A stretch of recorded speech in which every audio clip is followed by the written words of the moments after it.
Pythagoras theorem.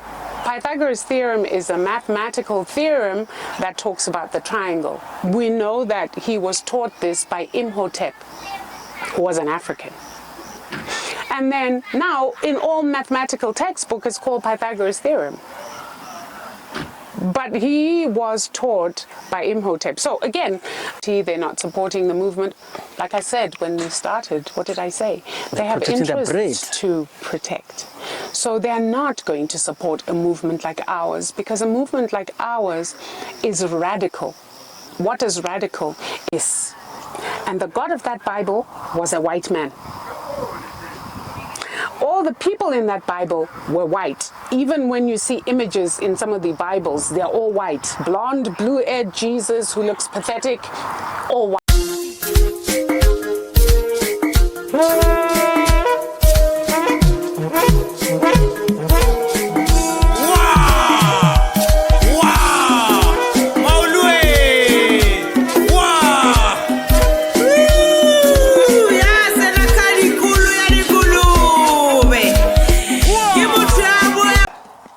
Mashiane politically incorrect. We are in Mpumalanga, the most sacred place. A lot of you have never been here. A lot of you wanted to be here, but we got a very special guest with us. She's gonna teach us more about Inzalo Langa. She can take it anywhere she wants. She can speak about why it was called Adam's calendar, Adam Kemang, if she's got the time to even explain that. We had this place said to be a special place for Ubaba Kidumuto the Sanusi as back as 1937. But someone just came Malovanyanamo and they said he's credited with discovering something that we always had, we always knew. Mashiane politically incorrect as usual. I'm just gonna ask her to introduce herself. Where does she come from? What is GEK and what is Kemet? She can start it any way she wants. I'm just gonna sit back and consume knowledge. Nkanyezi. Thank you for having me. Thank you. Wow, you've left it so big and broad, but I think a good place to start is to actually start with Ubab Credo, and how Ubab Credo actually was initiated here in Inzalo Langa. Way back then, like you said, in 1939. Ubaba is our patron in so many ways because he is the wisdom teacher who has created the basis for us to move forward as Bagwantu.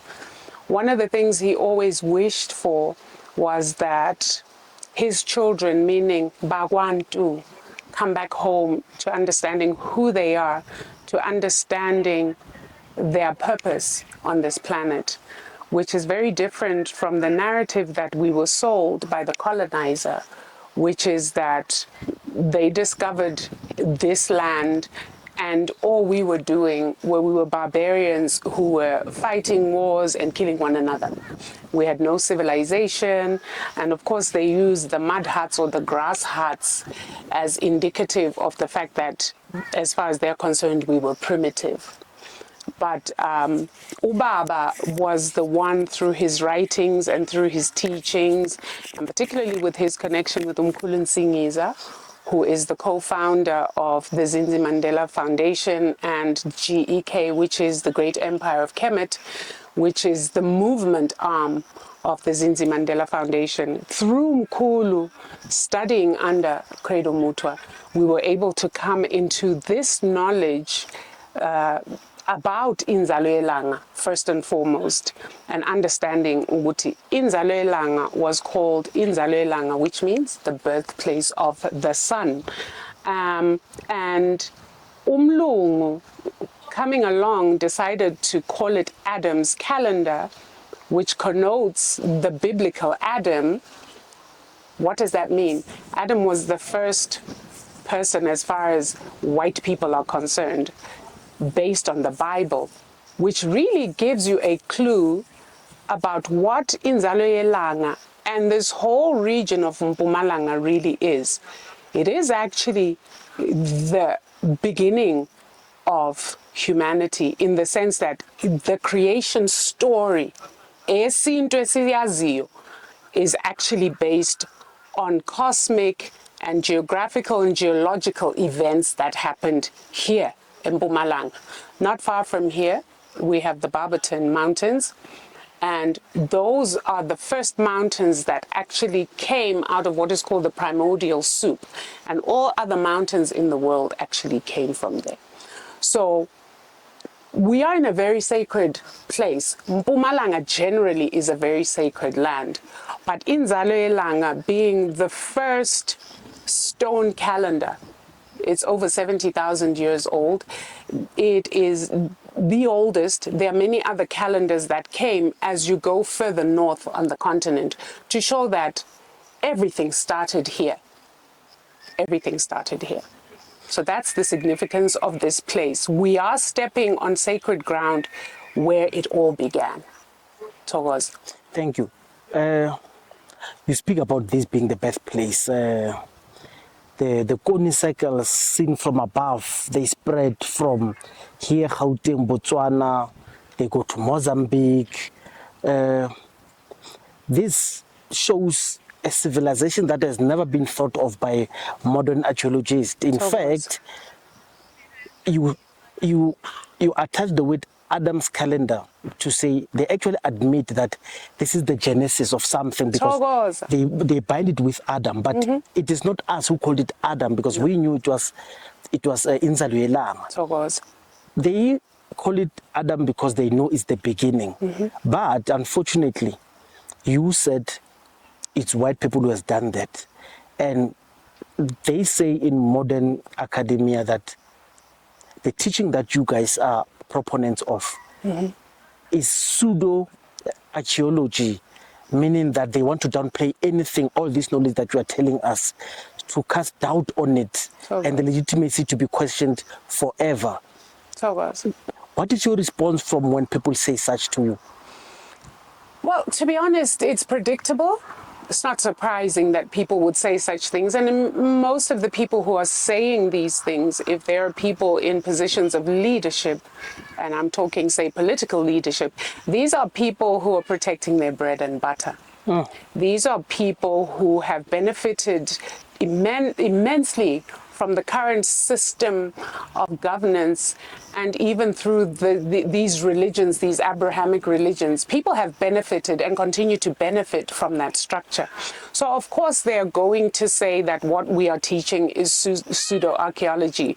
But I mean, UNESCO has a report about the Barberton Mountains that talks about it being the birthplace. So archaeologically it's very accurate, because there are rocks there that they have done carbon dating on, which is a form of trying to find out how old something is, and they've discovered that these are the oldest in the world. So this is a UNESCO report that anyone can look up, and the science, if you like, is in there. Tina sithatha ngokwesintu. We take the science and then we go back in time to what were our elders, particularly through Bab Credo, telling us about ourselves and about this place. And it's all there. So they can call it pseudoscience if they like. They can, I mean, like I said, it's not surprising. And then, of course, from the religious camp, there are those who are also trying to protect their space, right? We understand that everybody wants to create and has created a name for themselves. Truth is, they've created a name for themselves on fallacies, but to the detriment of umuntu. And so our work is for the awakening of umuntu, so that umuntu can truly understand who they are in the grand scheme of things. We are the first people. We are the first people. There's no doubt about that. And civilization was created by us. So anything that they call Western civilization is actually a plagiarism from African philosophy and civilization. And we see this through the teachings in Kemet, which when you then read Aristotle, you read Socrates, you read all these so-called Plato, these Greek philosophers, you found that they actually got this knowledge through teaching. They went to Kemet and were taught by the scholars and the scientists that were, and the mathematicians that were in Kemet. And then they plagiarized it, which is typical. They always steal everything. They plagiarized it and called it their own. So we have Pythagoras' theorem. Pythagoras' theorem is a mathematical theorem that talks about the triangle. We know that he was taught this by Imoteep, who was an African. And then now in all mathematical textbooks, it's called Pythagoras' theorem. But he was taught by Imhotep. So again, I mean, every time somebody tries to counter what we do have evidence to prove that what we're saying is actually fact. It's the reality. Thank you. Please teach us what is Kemet. When you do it, and the importance of the university from Kemet, that is, the wheels are already intact and it's running. While you're doing that, at the back end of it, tell us, why do you think our kids don't know who's Imoteep? Why they think medical science, for instance, came with the colonizers? If Imoteep was there and he had advanced these things long before we even tried. Take it through. So, Ketla, well, there is a saying that whoever wins a war gets to control the narrative. And so when the colonizer came on this continent and went to other places in the world, we're not the only place that was colonized, right? They changed the narrative. They changed the story. They are the ones who wrote and created history. They are the ones who created science, mathematics, philosophy, and so on and so forth. So it will always be told from a perspective that places them above us, never about the truth. So when you ask your question, what is Kemet? Kemet is Africa. The word Kemet means black land. So chem, if you have heard of the word chemistry, chem is the study of blackness. Chemistry was the study, organic chemistry, which is based on the study of carbon and carbon molecules, is the study of blackness. What is blackness? It is the melanin that is in our skin, which is our divinity. That is what separates us from all the other two-legged groups that are there on this planet. And they all came from us. We were here on this whole planet before any of these, and their science proves it. You can even go on Google and go on Wikipedia. They've got it all written out. That the first human was an African woman.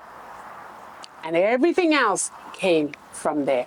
And the genetics, when they do DNA studies, shows in all of these groups that there is a certain percentage of that African woman, that mitochondrial DNA. So again, the knowledge has been hidden in plain sight. There is some white person who ever said, if you ever want to hide anything from a black person, put it in the pages of a book. So that is what they have bargained with, is that a lot of stuff is really there, because there's a lot of stuff that you can mutate, or that you can try to refashion, but there's still a lot of things that you can't.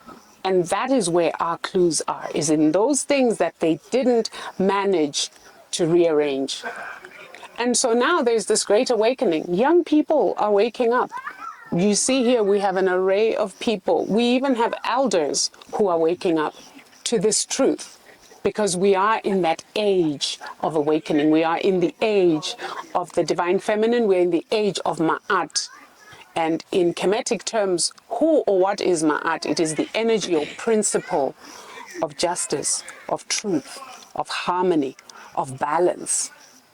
So we are in that age. So no matter how hard they try to suppress this knowledge, as they say, the horse has already bolted the stable. It's too late, you know.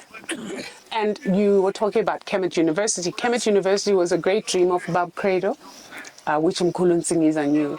And his own wish was always to honor Ubab Credo by creating a university where we could start to formally teach this knowledge.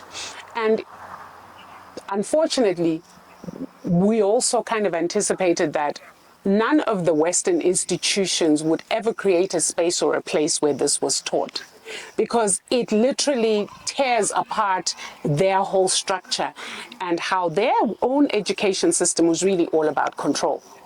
Our education system is about enlightenment and liberation. Because when people know who they are, when they get the true information about themselves, you will find that people are then free. You can't control or enslave a freed mind. And we have defeated them that way.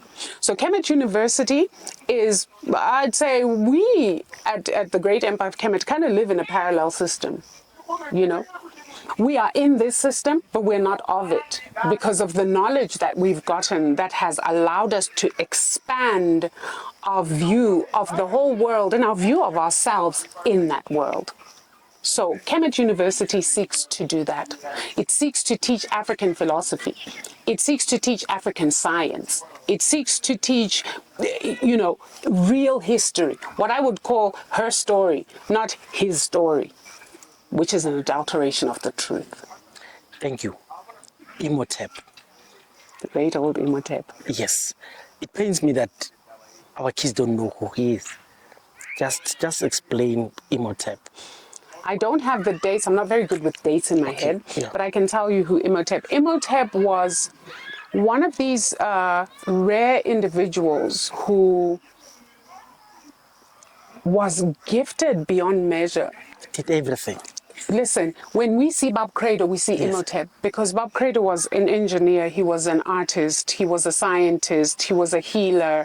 Look, Uba was he was an astrologer. He understood the cosmic bodies and how they interact with this planet and how we should interact with them. Ubaba was just everything. And so Imhotep was that. And Imhotep was actually the first surgeon. If you go to northern Kemet, which the Arabs call Egypt, because they're also imposters there, you will find on some of the walls surgical instruments that are drawn on the wall, from your scalpels to your scissors to how to do suturing or stitching of wounds. It's all there. And he was he was great at medicine.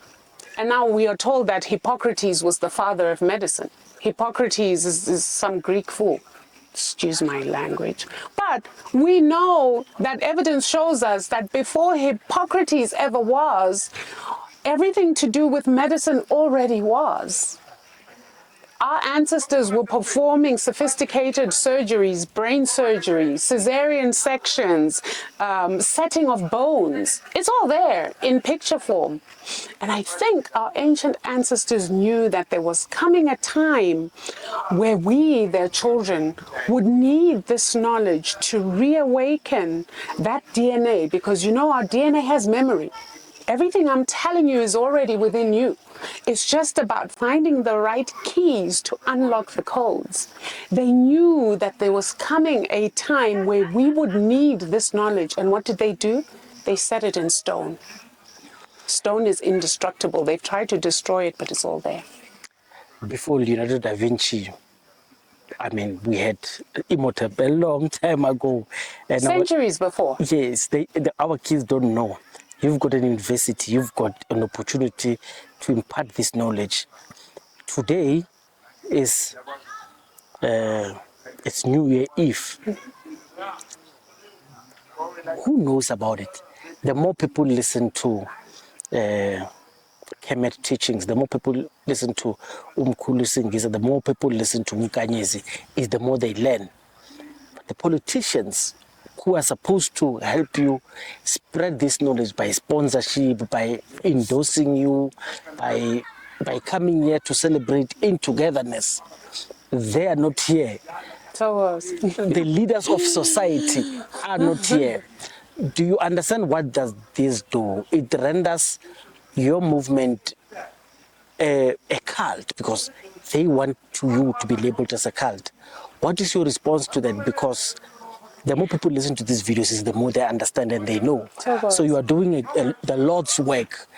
Sorry to offend people. Gotta make sure which Lord now. Yes. We're talking about Yes. We gotta be clear about that one. We're using their language when we say the Lord's work. Yeah. In social media, when we say you are doing the Lord's work, You're doing work of a higher purpose is basically what you're saying. Yeah. Sorry to borrow your language because you might misconstrue what I'm saying to be biblical. But giving it back to you, the importance of what is happening today, you could explain the astrology, the spirit, whatever you want to explain it with in terms that are not so difficult for someone who's watching this for the first time. Sure, absolutely. So let's start here. Ne? You said politicians, people in high power and in high places, society, they're not supporting the movement. Like I said, when we started, what did I say? They have interests to protect. So they're not going to support a movement like ours because a movement like ours is radical. What is radical? It forces a 360 revolution. We're going back to the beginning, to the way things were. There are very few who are full, who have nice cars, who have beautiful homes, who are willing to sacrifice that. Because to embrace this kind of thinking, where the overall thinking throughout the entire world, if you like, is going one way. We are like fish who are swimming upstream against the current. It's not easy work. But a calling is a calling. You know, it's not like you wake up one day and you decide, this is what I'm going to do. What happens to you is you're born, and then somewhere along the line, you discover that this is what you're meant to be doing. And Umoya spirit will lead you to that. And once you get there, there's no turning back. So in terms of that support, we're not looking. The people who we would really have loved to see at these kind of events, these gatherings, are 4 cardinal points where we celebrate the change of seasons as we follow the sun's path on the 12-year calendar, or the 12-month calendar, which we call principles, not month, would be the royals, Amakos. Because our going back to the way things, the 360, involves going back to the true and tried, trusted governing system of the continent and of the world, actually, which is royalty. Royalty, and I don't mean the current royals that we are seeing that are embarrassing us all over the media.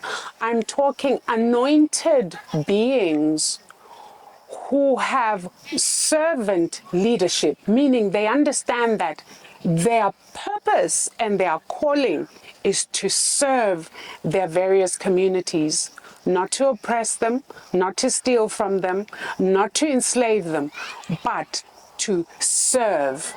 That's a very different perspective on leadership versus what political leadership is. Around 400, Constantine took a decision, a political sound decision, to say, let's stop persecuting these people. We're no longer going to pursue them. Let's just make this, well, at the time we could have well represented a cult. Let's just make them an official religion of the Roman Empire. And it stuck, and all those years we still stuck with it. But it was a political tool. Exactly, it was a technical tool. Control. That's where it started. So I want to come to this instance. Can you be a Kemet and believe in the God of the Bible? How? Please explain.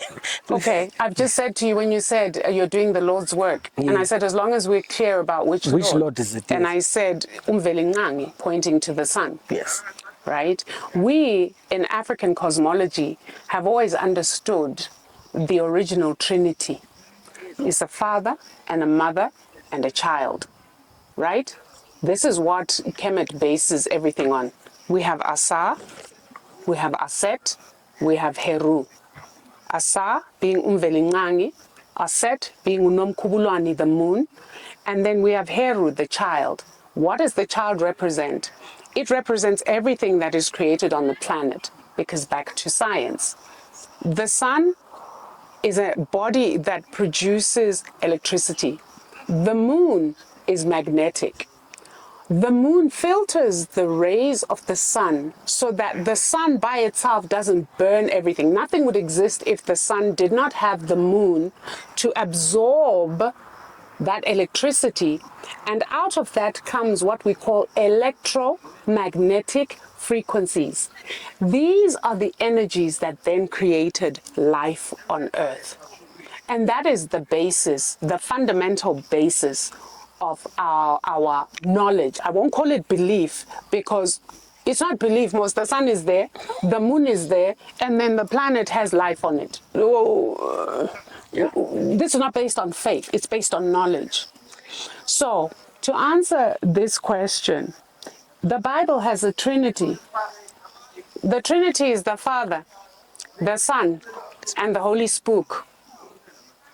Now you tell me, where can there be a child birthed without a mother? And this is where they came in with their system and patriarchy started, where you negate the feminine totally. You relegate her to the point of non-existence if you're going to say that the Father created a son with a Holy Ghost. It doesn't even make sense. So African people, our knowledge is based on nature, the things we see in nature. It is based on understanding cosmology, the sun, the moon, the various planets and their roles as they move and shift. How does this energetic change? How does this change the electromagnetic frequencies when there are shifts in these bodies? And therefore, how does it affect us? So now we're here to celebrate the new year. Logical. Of course, it's the new year. It is the beginning of a new cycle. How do we know? It's spring.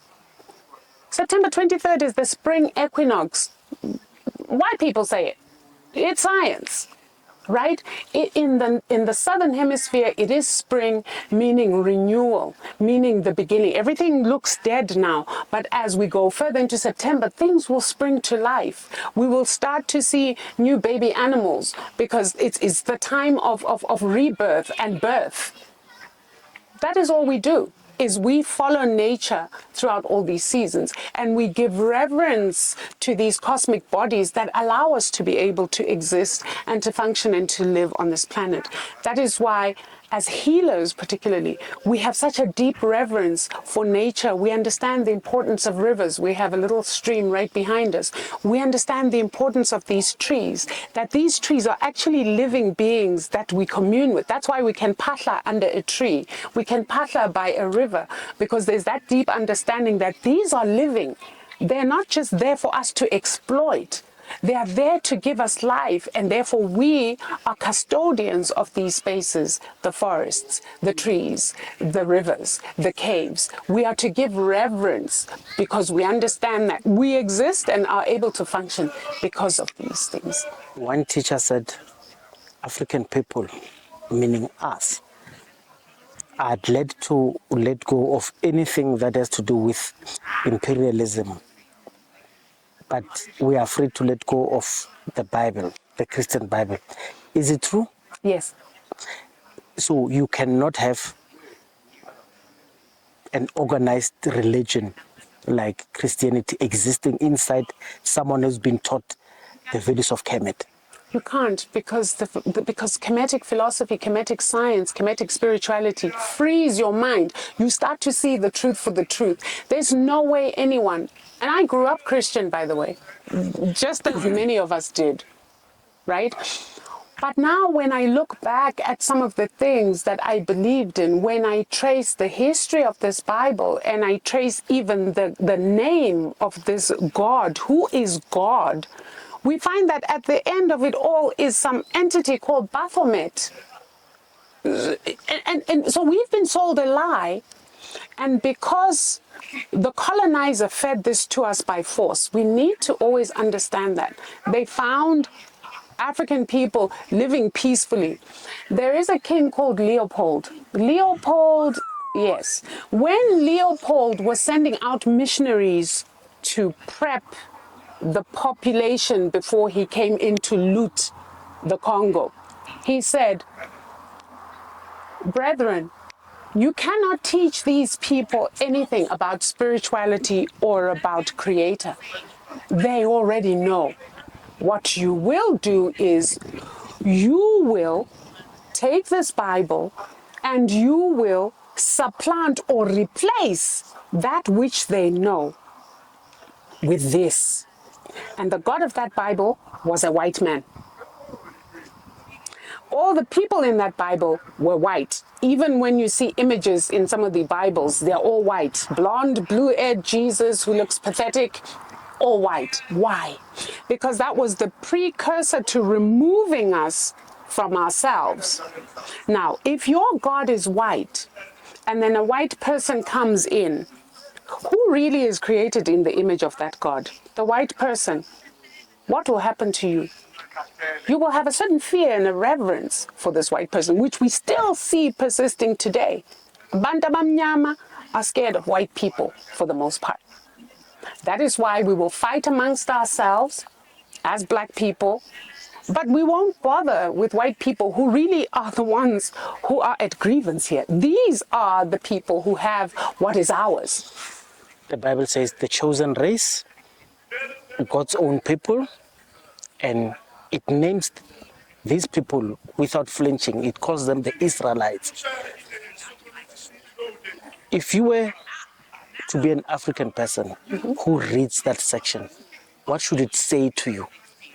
Exactly. It says you're a slave. It says you're inferior to. It says that God has favorites and you're not one of them.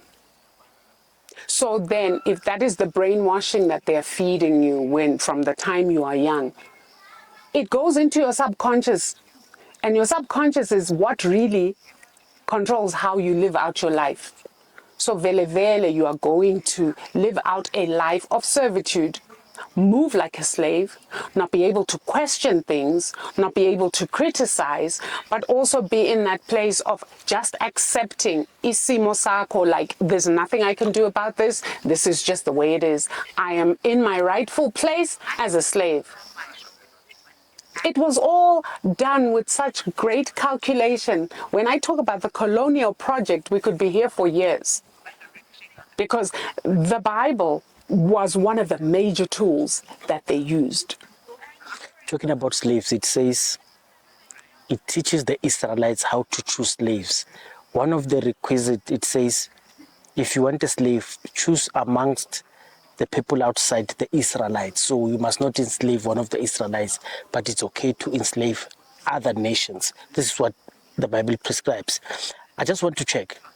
This is the last one closing. South Africa is majority Christian. And we would debate because it was colonized by people from Europe who came with it as a political tool. If we were not colonized, what religion would you think would be observing? And is even Kemet a religion, or it's a spiritual way of life? Thokoza. Yes. Great question. Isintu is not a religion. Isintu is our life. Isintu is us. There was no organized religion. Now, there was an organized way of living, but it wasn't religion. Right? There were sacred rituals such as what we're about to go and do, the sacred ceremonies and rituals where people gathered to do. Kosini or at sacred sites like this is just one sacred site. There's another great sacred site at Great Zimbabwe.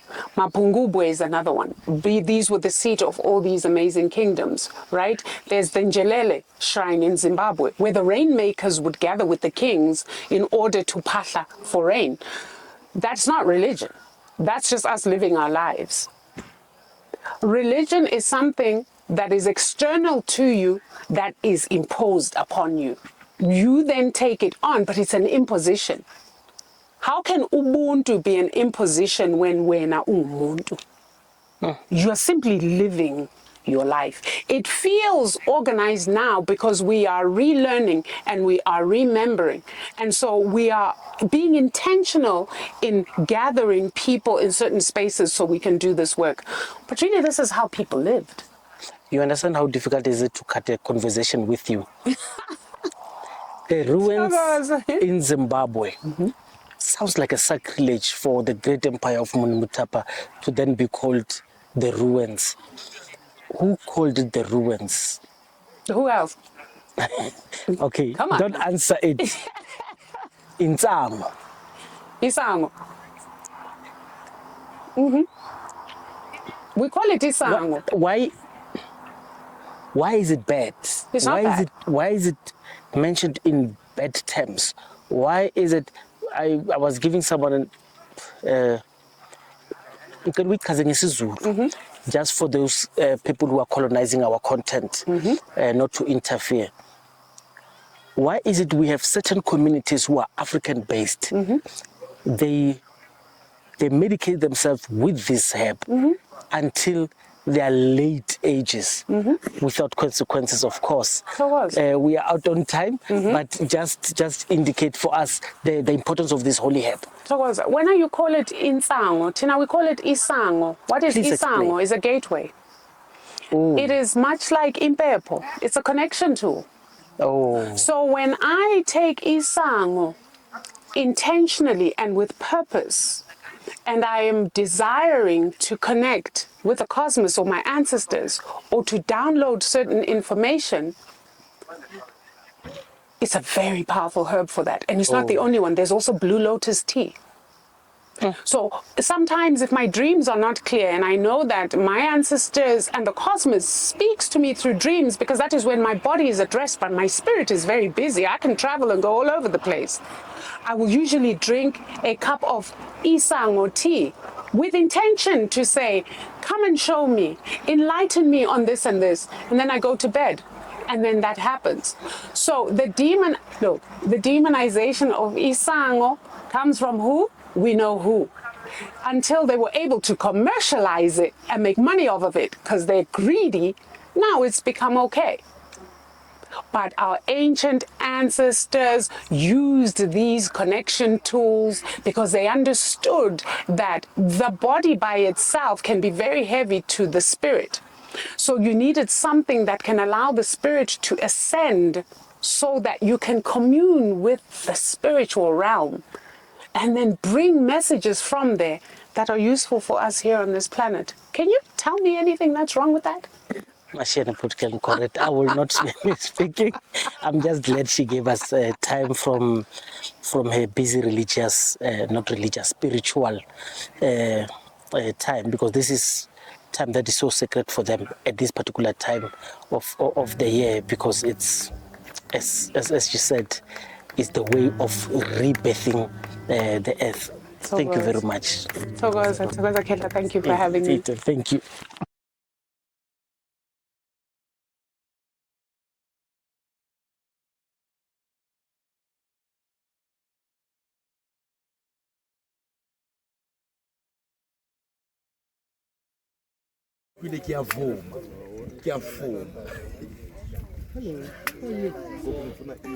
So, come over the plant prior. If you don't know how to grow, all you have to do is scan that. You get Brapita.ai, it's my GPT, which will tell you exactly how to grow the plant.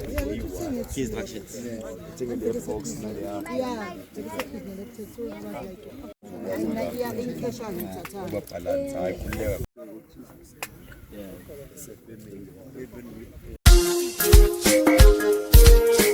Yeah.